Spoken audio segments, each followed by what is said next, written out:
what I'll do instead, as Chantal said, is we'll do practical stuff more this afternoon, but I'll just give the lecture focus now. But just to situate ourselves, we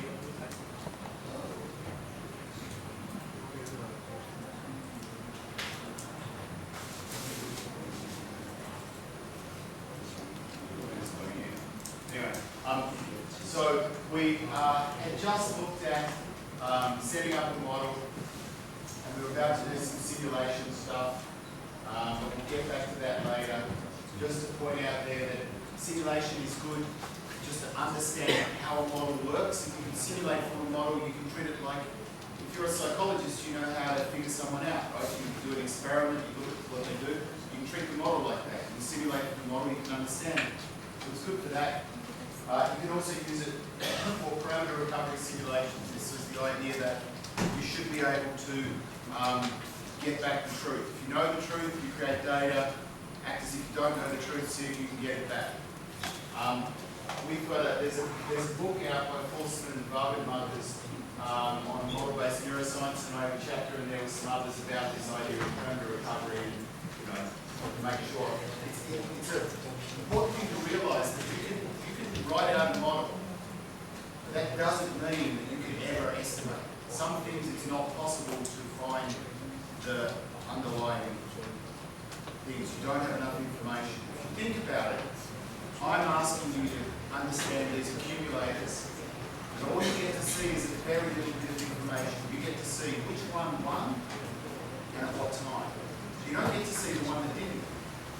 So you're really given a very partial view. And it's almost magic that you can get this stuff back. And it turns out the magic has a cost. Sometimes you can't. So parameter recovery is a good way to make sure you're not fooling yourself. Because these procedures will give you answers, but they may not mean it. And one way to check that they mean something is to simulate and see whether you can get back the truth. So this gives you a ground truth. So that's an important thing. Anyway, we're going to go over those lessons. And one thing is, this is kind of fun. These 1, 3, 1, 4, 1, 5, there's a series of lessons there where you get to simulate out of different settings of each of these models and observe data they create. And this you could then take away if you wanted to use this model. You could play with it.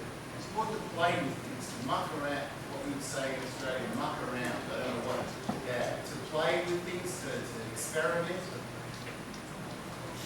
Hey.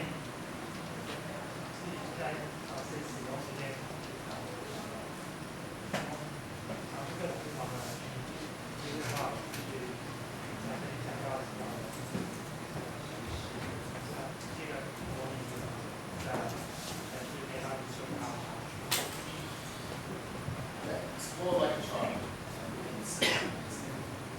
Okay, so anyway, these lessons let you do that. When you play around with these three models to help understand how they work. And I've done various settings of parameters given to you. You can then change them to see how it works. Plot distributions.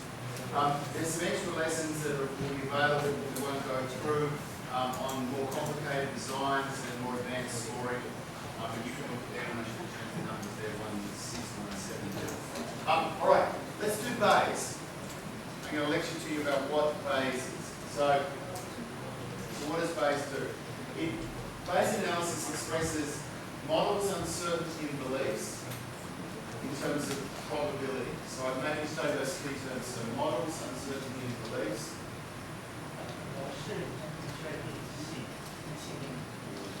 All in terms of probability. Everything is a probability. So everything in Bayes flows from basic probability theory, in particular Bayes' theorem, this important theorem about conditional probability, and the law of total probability. Everything's got to add up to 1. So suppose we have some data, some observation there, and we use that to test the model in. And the model is specified by a parameter data, theta. So that's like the A's and B's, etc. This is like, say, the LPA. This is the data we observe. Okay? We've got all of those. Now, this is something that's very hard for people with Bayes. Because Bayes is about belief. Right? Scientists have beliefs. They have rational beliefs. And Bayesian methods are a way of rationally updating your beliefs. So you can start from whatever belief you want, as long as you don't rule out something. If you rule something out, it will never change. But what Bayes shows you to do is how to take what you believe already, to take in new data, to update your belief, and if the world is consistent, your beliefs will move to the truth. Right? So you might be a climate skeptic and a climate denier, and you might, believer in climate change, and if you both agree that the rules of the game are to respect data and to update your beliefs according to what data says, you will converge to the truth by this method. If there is a single truth, it's not always a single truth. But you need to express your beliefs in a particular way in terms of a probability distribution. So you need to say how probable you think different things are. Right? So you might start off thinking 50% it's a can, 50% it's a gold. And then you update your, so that's what you start. So that's your start is your unbiased. Right? That's your prior. And you'll express that as a prior probability density, D theta. So it's over the theta, some beliefs about what the parameters are. Now, so that's the prior, that's one important thing. The second important thing is the model. And the model is defined by its likelihood. Those things I showed you for the DEM and the LPA, they're likelihoods. Well, rather, if you know the likelihood of the model, then you know everything about that model. So the probability, if you know the property of data in theta, then that defines the model. This is classically what everyone thinks about. And people are very uncomfortable with the prior because it seems subjective. What's the word for subjective? Yeah, it seems subjective to have this. People like the idea that we are objective scientists. Objective. But this is just simply silly. We all have beliefs. We all come to believe things. Our beliefs are changed by data. The point is not to deny that we have beliefs. The point is to agree on a method that we could all agree should change our beliefs. So it's all about the way in which you can change your belief. So anyway, so this is the thing that you sort of want to test, the model. You've got some previous ideas, and then you want to then connect that with data. Now, maximum likelihood estimation kind of ignores the prior and just says, I've got a likelihood, so let's see what set of parameters, what thetas are most probable given the data. Now, when maximum likelihood estimates are very familiar things. For example, if I took a coin and I tossed it 1,000 times, so toss a coin, and then 500 times I get heads, 500 times I get tails. What's the probability of heads? 0.5, okay.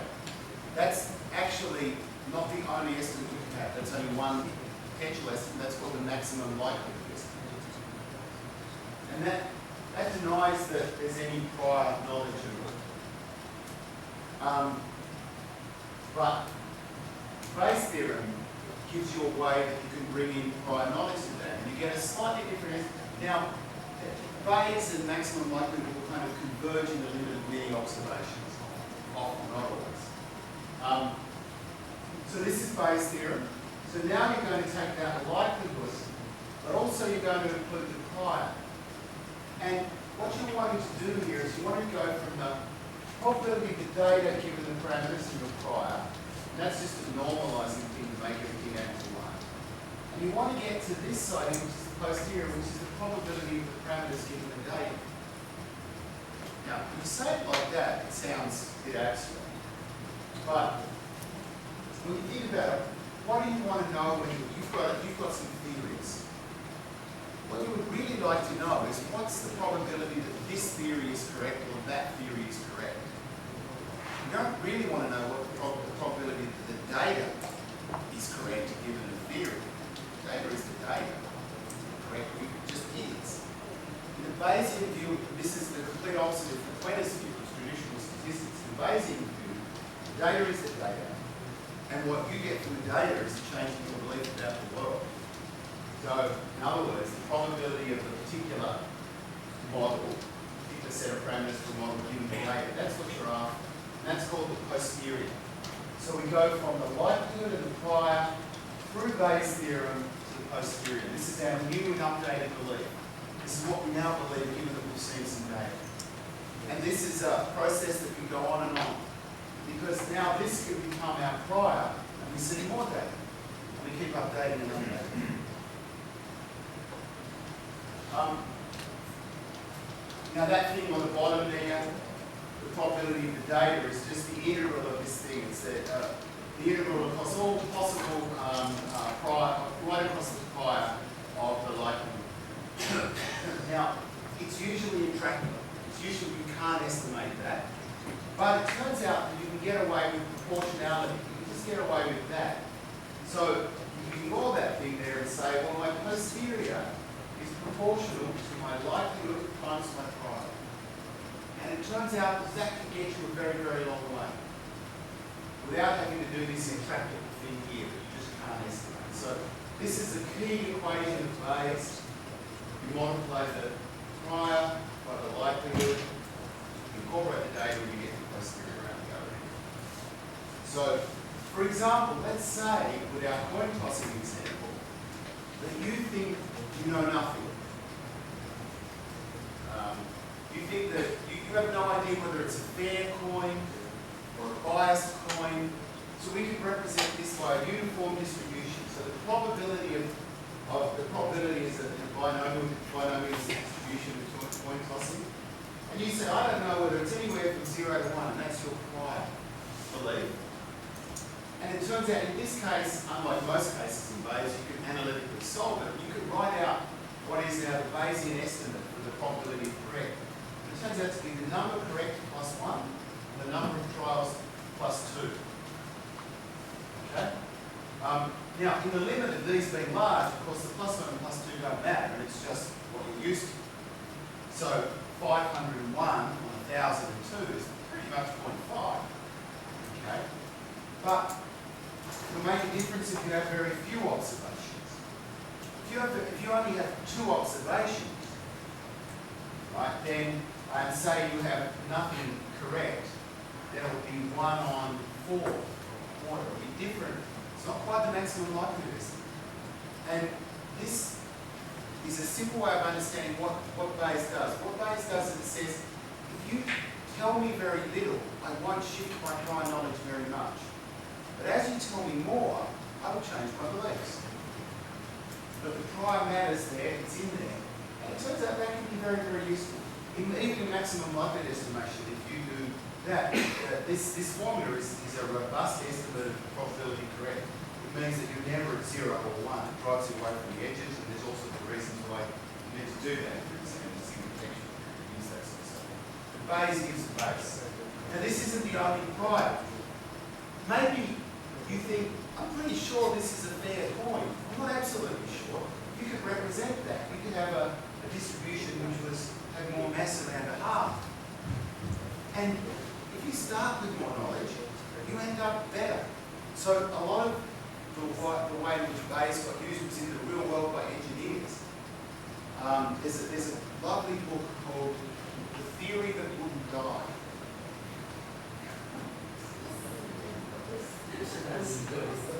I recommend you read it. It's all about the history of Bayes and how it kept getting rediscovered because people had real problems they wanted to solve.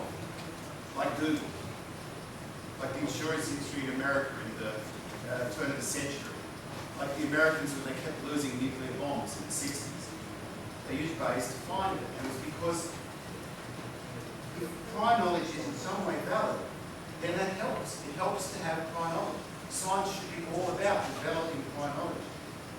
That you then, but not fixed knowledge, that you are updated by belief, or update your belief by more data.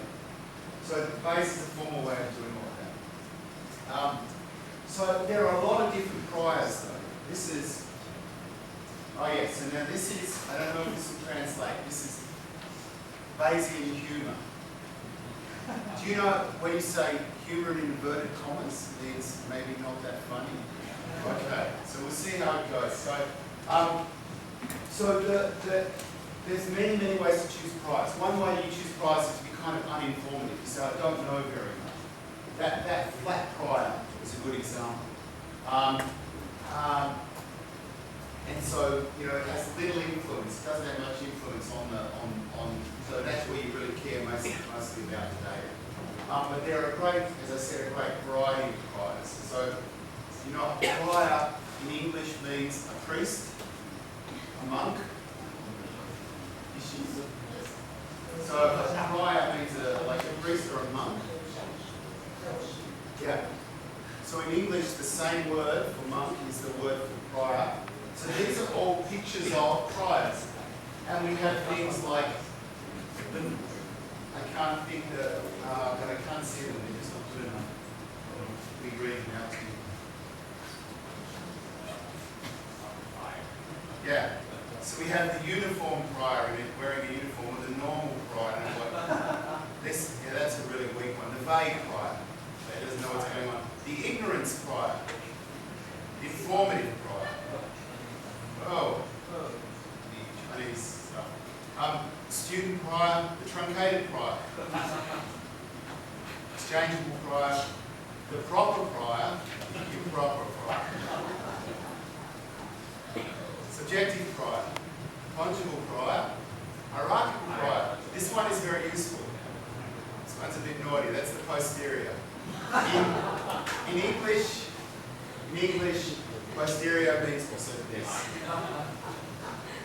Okay. And if your English is any good, this was done by a guy whose name himself was a joke. Hillary. Sorry, excuse me for this. All right. So after we've taken account of our data, all of that knowledge is expressed in the posterior, which is a distribution. So there's, if I toss the coin, the number of times there, I think 6 times or maybe 7 out of 10, and I started with a uniform, then I would get this distribution. It turns out in this particular case, you can solve the mathematics, and so you get a distribution, and that expresses all your knowledge. Now notice here, we've changed from saying, what's the probability of correct for this coin? And you might say, it's 0.7, 7 times out of 10. Bayes says, no, that doesn't contain all of the knowledge. The knowledge you have is not only that point estimate, but how uncertain are you? If you had 7,000 out of 10,000, that's 0.7. That's a lot more knowledge than 7 out of 10. And so if I had 7,000 out of 10,000, this distribution would be a spike like that. It's very narrow. And it would say you are very certain. But here it's quite wide. And so this is important to understand. What you're going to get out of Bayes will be a distribution. Now, in this case, you can draw the curve and write out the mathematics. But in the cases we're using, in most real cases, you can't have this. So what you can have is a set of samples. And then you can just draw a histogram. You don't know how to draw that. It's just like data. So what you simulate is like data. And so, you know, you can talk about the mean or the median of this thing, and that's kind of the best estimate. But even better, you immediately get something out that's called a credible interval. It's like a confidence interval, except it makes sense. Whereas a confidence interval is a bizarrely meaningless thing most of the time. Turns out, confidence intervals, do you all know what that confidence interval is? The 95% confidence interval. Turns out it makes sense if you've got through a Bayesian justification, if you have an uninformed prior and a Gaussian likelihood. And almost all other cases, confidence intervals make no sense whatsoever. There's a lovely paper on this recently, but anyway, I won't. But the point of this is very easy to understand. You say you collect 1,000 of these samples. You can have as many as you want. And then you just calculate, you order them and you find the 25th one, and that's the 0.25% off, and the 975th. And the distance between those two is your 95% credible interval. And that actually meaningfully says that the truth lies in that range with 95% probability. Whereas that's not what a confidence interval means. It doesn't mean everyone thinks it does, it doesn't. It just doesn't mean that at all. But this credible interval actually means that. It means that your belief, you should be 95% confident that the truth lies in that range. Okay? So you can take a standard deviation of that, and that's like a standard error, etc. All right. So we will do some, when we get computers, we will do some lessons in which we will specify some priors and posteriors, plot them and look at them, combine the prior and the likelihood of remembering. That's how they're combined by multiplication. Just a note that it's convenient to work in the logarithm here. So if we take the log of both sides here, the proportionality holds. So if that is proportional to that, and the log of that is proportional to the log of that, and the log turns the multiplies into adds.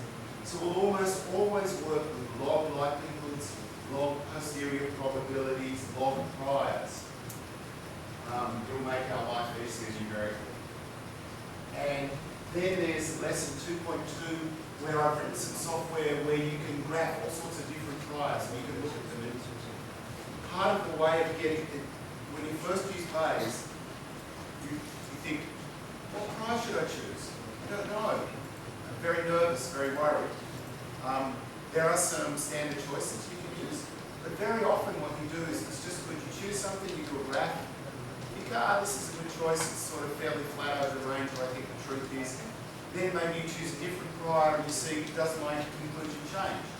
And if your inference is invariant over choice of prior, then you're pretty happy that prior didn't matter too much.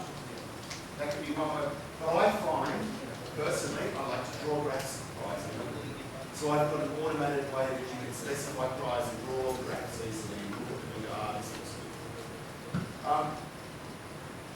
Then we are going to, all right. Now, what's the time like? Excellent. So we're going to now move on to do the next lesson. So it'll be all the lessons in a row, and then we'll just play with computer programs in the Now, as I said, Bayes, it sounds great.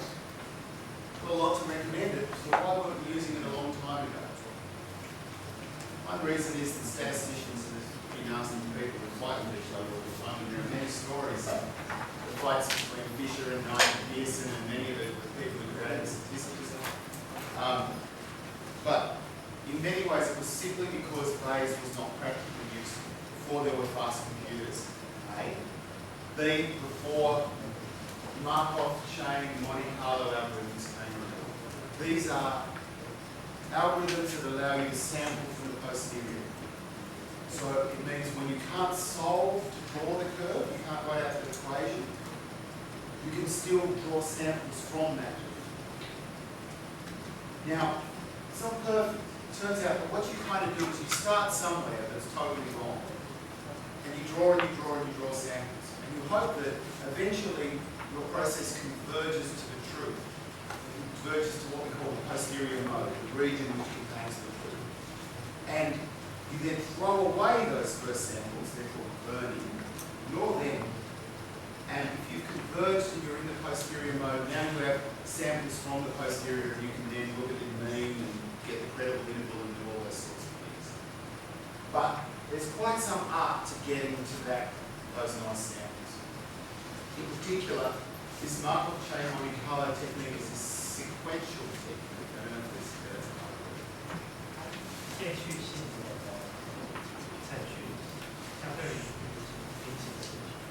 So it draws one sample based on the last one.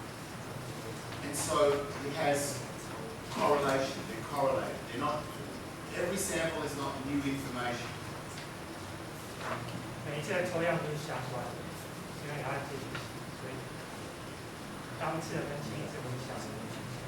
So ideally, you would like every new sample to give you one new unit of information, but usually that's not true. You might only get a little bit of information.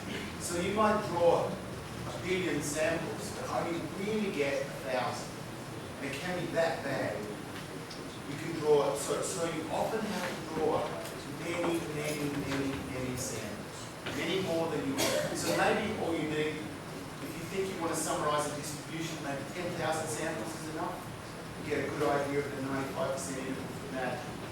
But to get those 10,000, you might require 10 million or 100 million because of this correlation.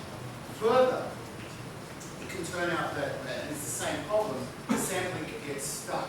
You can kind of go along in one region and there's a, so even though you can prove that in the long run, you will get samples from the posterior, the long run may be longer than the age of the universe. That is not a useful thing for us. We don't live that long, so there are some challenges, and we have some techniques that allow us to determine, that allow us to test, is it converged? Are we now in the region where it's stable? We have some techniques to say how much information is in there. We have 1,000 samples, but really we only have 100. We use these, and these are called diagnostics. 模式诊断的方法。 So your process will be you will draw samples, you will check with diagnostics to see if there's convergence, to see if there's, we'll show you this picture, I'm going to show you now, but you look at a time series of all your samples, and it should look like a fat, hairy caterpillar. 像一个胖的毛毛虫这样。 Visually, this is what we'll show you this. They look like fat, hairy caterpillars. Just spikes. All right. Now, MCMC can be done in many standard packages. One of the first was called Winbugs. Has anyone ever used Winbugs? Yep. JAGS is better because it runs on Linux. That's another one. Throw them against these models and they fail. Now, the modern one to use is something called STAN.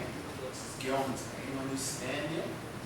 So STAN uses a better sampler that is more capable of dealing with things.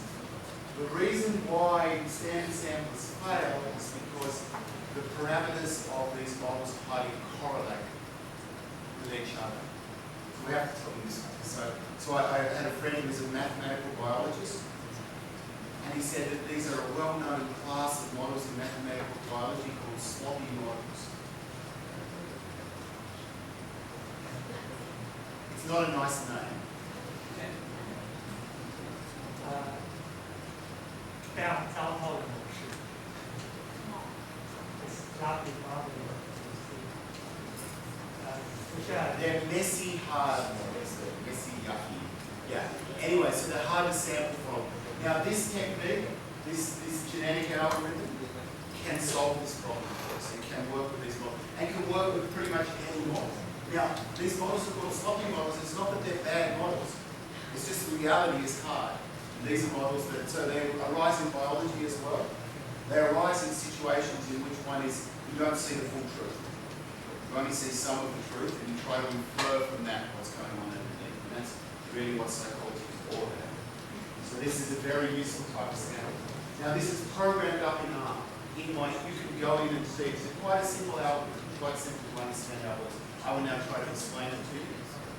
To use it, you don't need to know this too much, but I will try to explain and show you how it works. Okay. So what you first need to know is the fundamental way that the simplest sampler, it's called the Metropolis-Hastings algorithm. It was the first one that was figured out. And let me just show you how this works. It's quite simple. It says, what you do is you start somewhere. Here I am. Start up here. I propose a new one. I just choose, I might just sample, say, from the normal distribution, and I'll add it to where I am and I move. And then I say, how likely was I where I was, and how likely am I where I am now? If I've got more likely, I'll accept that sample and move on. I'll say, good, I've got better, I'm going to have that. The trick is, if I'm worse, relates in optimization to the idea that there are two hills.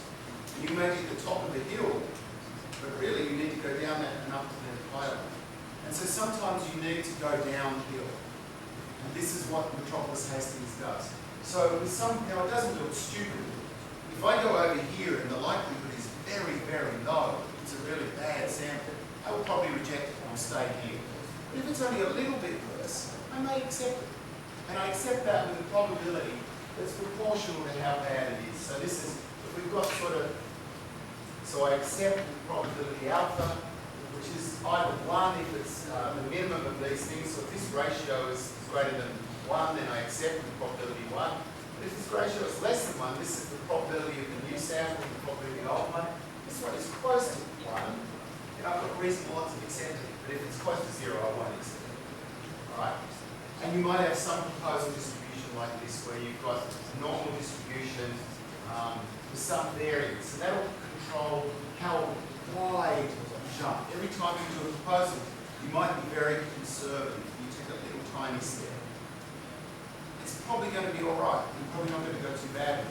But you're not going to explore the world very quickly. It works like this. You never get anywhere. The other way you can do it is you take huge steps.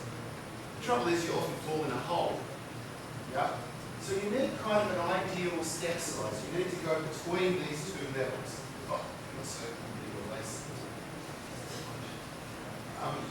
So you need to go between these two levels. So here we have a sampler which has a very little proposal. It's only taking conservative steps. It goes along, you know, I'll have that. It has periods of doing nothing. That's when it doesn't get anything good. It's moving around, maybe it changes. Here's one that takes big steps. So, you know, it kind of jumps around. Right? But it spends long periods of time doing nothing because every time it keeps trying to go too far. This one is kind of ideal. This one, you know, it spends a little bit of time. It's actually about ideal in this algorithm to have about half to 2/3 of the time not accepting and about 1/3 or more accepting and moving. So this is actually a Metropolis sampler that's sampling from a normal distribution. Now, this is easy for you. You have software to do that. But if you didn't, you could do this algorithm, just this little update rule, and along you would go. But you can see there that it's going to take you a long time for these conservative steps to explore. That's what the distribution really looks like. So there's not, this is the highly autocorrelated. You're not getting much new information. You have to go for a very, very long time. Over here, it's again taking a long time to explore, but because you've been stuck. So it's all about, it's called tuning. So tuning these samplers to do just the right amount is important. But it's hard to do. Now, in this case, it's not too bad. But in the multivariate case, it's much harder. So what do I mean by multivariate? Now we have one parameter here, one parameter there. And I want to draw 2 parameters now. I want to take 2. And because this is really, we want to take 10 or 100 or 1,000. Bayes often is thousands of parameters in and believe it or not, you can do this. That always amazing. The hierarchical models, you literally will sample thousands of parameters and it works. But let's start with a simple 2-dimensional example and show you why things can go bad. Say these grey points are the reality. Really, that's what your posterior looks like. And what you can see is that it's highly correlated. Right? As I move along this theta, then I don't move up too much on that. Now, say I'm here, and this is my proposal, and I look around there. You can see that about half of what I'm going to do is going to be crazy out into places where the likelihood will be almost 0. Because if I move anywhere, I kind of need to move along that axis, right? I need to move in that direction. Now, I need to understand the correlation structure of my posterior. If my posterior is correlated, then my proposal needs to kind of know that. Chicken and egg problem. How do you know that? I'm trying to get the posterior. I don't know where it is. Right. So here's a proposal which is an uncorrelated multivariate Gaussian. So in other words, we've got some variances here in the main diagonal. We've got no correlation. We draw from that thing. But ideally what we'd like to do is draw from this thing, which understands the correlation and knows that if I draw something like that, I should not, so it shouldn't jump out into those regions. It should move along here. But how do I get to know these things? That's hard. DEMCMC is a method to automatically learn this structure.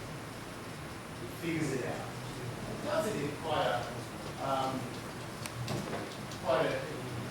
an intuitive way, I find it at least. You can also use it in optimization. There's an unpackaged DOT that does it. It's slow, but it's very general.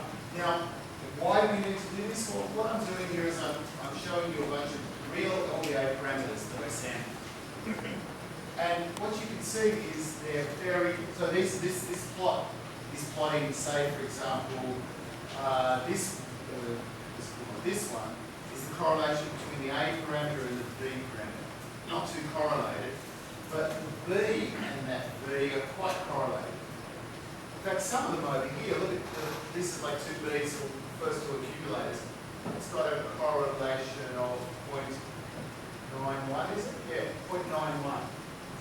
So if you change one of the B's, then the other one you should change as well. And so you've got this horribly correlated posterior structure that we're trying to sample. And that's why standard sample is just right. And to give you an idea, this is a simple version. This is a 7-dimensional model. So we're not looking in 2-dimensional space, we're looking in 7-dimensional space. Everything gets worse. It's called the curse of dimensionality. Right? It goes up some power. And so everything gets worse really, really bad. The DEM is the same. DEM also has, sorry, it's not as good a graph. You can see there are some highly correlated regions in the posterior. So how does DEMCMC do its magic? Well, it's like, sometimes these are called swarm algorithms. You shoot a swarm of insects.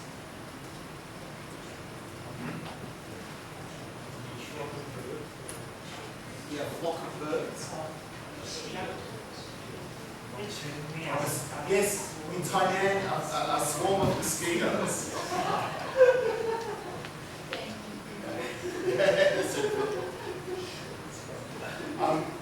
Now, you can think of this as, so this swarm is all kind of one thing. It communicates with each other. And it knows not about each mosquito in some sense, sorry. Each swallow. We were just in the national park with the swallows of so many swallows, much more beautiful than ours. We talk about the swallows. So they all spread out across the landscape, and they can call to each other and say, "There is good food here. Come over here." Okay, so they can communicate to each other. So this is what we do here. We don't sample just one chain like I showed you. We sample many chains, all at the same time. And then the chains talk to each other on each update. So by talking to each other, they get knowledge about the surface, the way things are. So for example, say I have a particular, I pick one of the chains and I want to update it. It's sitting there. What I do is I randomly choose two other chains. Say they happen to be sitting here and there. Okay? And then I use the difference between them to figure out the direction I want to go. Right? So that, now odds on, that's going to point in the direction of the posterior. So I have some tuning parameter here, gamma, which says sort of how much I should wait, how much strength should I give to where this tells me to go versus where I am now. So this is a tuning parameter of the algorithm. But it turns out it's one that you don't have to play as much. It's an easy one to do. So just to repeat, what you do is you say, I want to update chain 1, and randomly choose a couple other chains. Turns out you need to have about 3 P chains, where P is number of parameters. So if I had 5 parameters, I would have 15 chains. So I'd pick chain 1, and from the other 14, I'd pick 2 of them. And then I take the difference between them, and that would be the vector pointing there. And then I'll now move that point in that direction. And you see how it moves within the cloud in general. Okay? You can move this way too, but then it will tend to move a short distance because they'll be close to each other. So it will scale the direction and the size of the jump. So, in other words, if you're standing next to a cliff in a bad place, step over the edge. Right? The other swallows will call to you and say, no, the good place is over here. So you will tend to move to the good place. So this is called the crossover step, like in genetics. It's like you mix genes together. This gene learns from other genes, and so we call this crossover. Now, just to give you the technical details, as I said, the number of chains is anywhere from, if D is the number of parameters, you don't necessarily update all parameters at once. You may take a subset and update it. This is called a block. So if the largest block has size D, then you might have 2D plus 1 to 3D chains. I think my software automatically does 3D. You can change that if you want. You don't have to. Then you do this crossover step for each chain. You calculate my new point is my old point plus what the other swallows tell me to do. But I also add in a little bit of just randomness. It turns out that's important. I add a little bit of just noise. Symmetry breaking is called. How much, so this is a weight that says how much the new information influences me versus the old. Turns out that this is an optimal number to use if you had a Gaussian process, which you don't, but it's not a bad number to use. You can also just draw a number between a half and 1 to be uniform. My software will do either of these two things, and you can change this, that 2.38, you can enter as a parameter, gamma multiple. But by default it's set at that. And then that little bit of error there, theta, is between some number minus b to b, which has just got to be small relative to the size of the parameters. If you have tiny little parameters, then you might have to make them smaller, but by default it's that. That's usually okay with what we work with. And then we just do the metropolis step. So the main thing is to choose this new thing. Once we've done that, then we just say, what's it like? Is it bad? Let's take it. So this acts as an optimizer. You can start from, base is actually funny. You usually start from a whole range of bad places. It's actually a good thing to do that. That allows you to explore the space, and then you'll watch these change into the posterior lobe. They'll find the best region. Once they get in there, they'll do this fat, hairy caterpillar. They'll bounce around in there in a way that tells you about your own certainty. There it is a pseudocode. So I don't think we need to go through this, but it's just the idea that we first of all have to choose.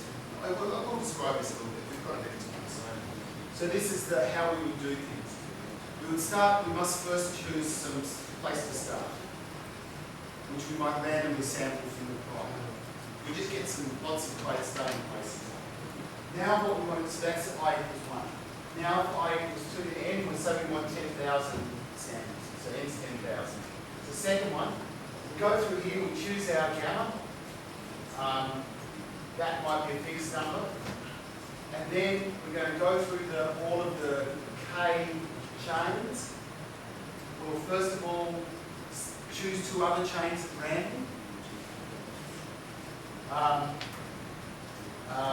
We'll get a little bit of noise, and we'll calculate our update. We choose with that probability the metropolis step, which is basically choose a random number and say, is that random number between 0 and 1, is that less than this ratio? And if it is less, then we store, and if not, we take the new thing, and if not, we take the old thing. So on every step, we can often just not change. We can just go, no, we didn't get anything good this time, we'll pick that. So you'll see in your chains, they'll have flat periods, and then they'll have moving periods. You don't want too much flat period, but you don't want too many tiny jumps. You want to explore. And then we just go round and round and round and round and round many times. And we're done. Now, any questions just about that? I advise you, if you're interested in this, that you can break into my code and you program this yourself, you play with it, you watch it. It's informative to see how this works. But my code also just plots these chains for you. You can see them doing all of these things. You can watch them converge. Now, it turns out it's still not quite perfect. you need survival of the fittest. You need some competition in there. Crossover is not enough. You need to kill the weak. And in practice, what occurs is if you just do the crossover step, some chains kind of get stuck out in a bad place, and they're lost and confused, and they're away from all the other swallows, and they can't hear them, and just they're in trouble. Now, they may eventually come back to the swarm, but this might take too long. It does take too long. They're stuck for a long time. You can find them easily. You can plot them and see them. I have code that automatically will just do a little criterion detect them and say, there's a stuck chain. But the best thing to do is to, on some small percentage of trials, do a different thing called migration. You've got to be careful. If you migrate too often, I discovered this when I first developed the software. If you migrate too often, then it actually is a problem too. So I'll tell you about that. Let me describe migration. So in migration, the idea is that you've got a bunch of different chains that are in different regions. Some of them are good, some of them are bad. And so what you do is you give them a chance to compete with each other, in essence, to swap around. And so what you do is you do a bit of swapping, you add a bit of noise, and then you only keep the fittest survivors.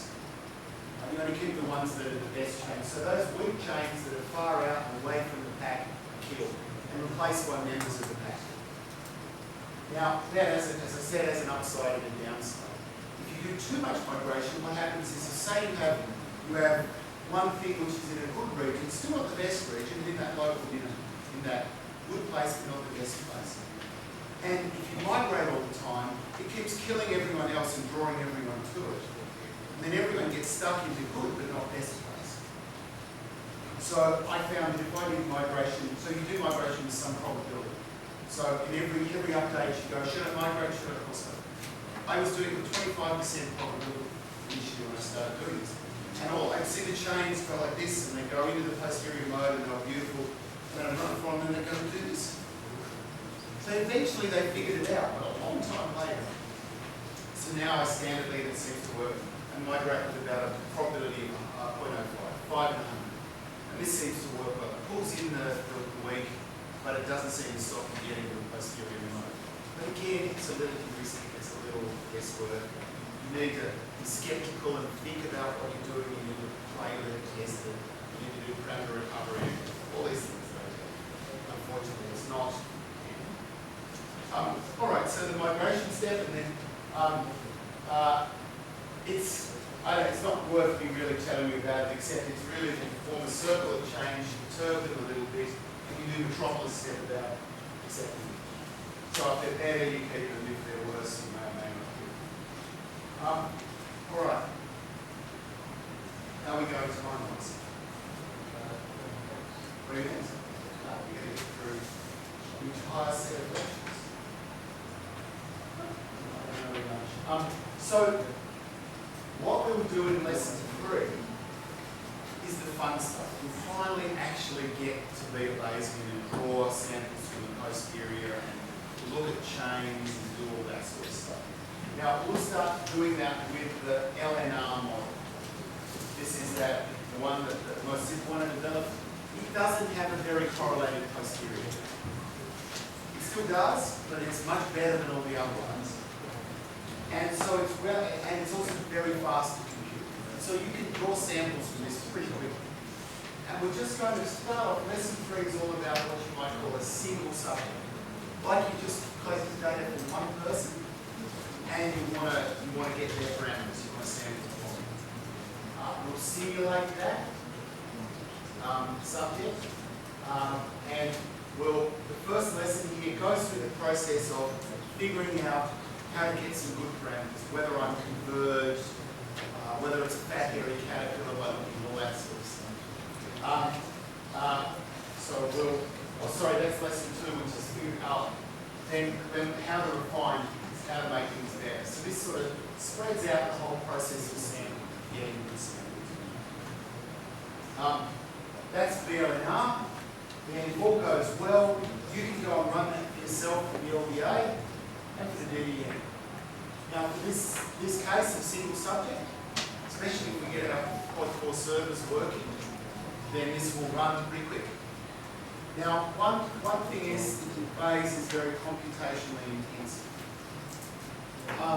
And that's, so you need ideally multiple cores. So all of our laptops now have quad core, 4 cores, okay? I don't know, my laptop has 4 cores.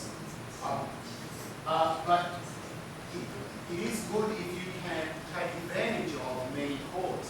So my computer facility at home has 500 cores. I would like to use them all.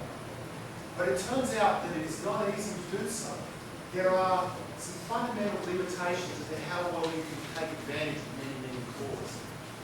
And so there are some things in here which will show you that this algorithm does not scale well. It does really well with 4 cores, but if you were to go to 8, it won't go twice as well. It'll go maybe 25% better. If you go to 16, it's just getting no better at all. It's problematic. Now, Matthew and I and Sheen have a project to use GPUs.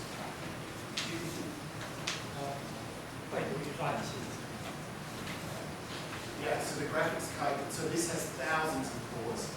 And we eventually will make DMC be able to use your GPU. And this will make it very fast. And it means that many things that we could only dream of, we can now do.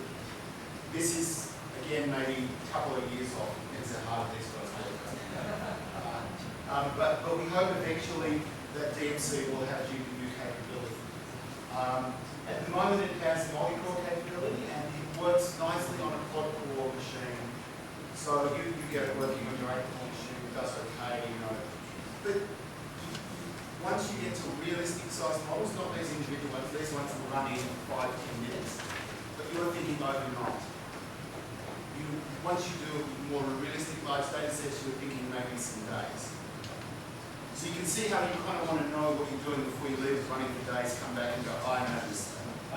Just so you know, do this all the time. Wasted that, but you know. So now this is fast, slower, slowest, but still okay. It's still good to play with. So you can play with all this and you can learn, get a feel for it all. Now, it's a pity, it's in code and stuff. I'm going to explain it to you at the time. Model selection. Alright, so remember we had that thing where I specified A equals 1 and B equals R and I. That's a model. That's a way of mapping parameters to experimental conditions. Now, we don't know what the right model is and there are a lot of possible models. Which one is the right one? So we may have to do some fitting of different models. We might not just fit 1, but we might have to fit 8. 16, 32, it gets big rapid. I do maximum likelihood estimation. My 500 core system fits thousands of models with maximum likelihood not the base. And it explores all of this stuff and we often use it in tandem, so I use my ML system to direct me to a sweet spot of the base. But anyway, how do you choose a model? So let me ask you, I have 2 models.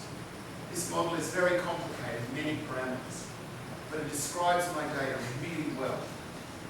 It looks like it fits, you know, so, you know, I fit into some data and it exactly says the RT. And over here another model, it has very few parameters, simple.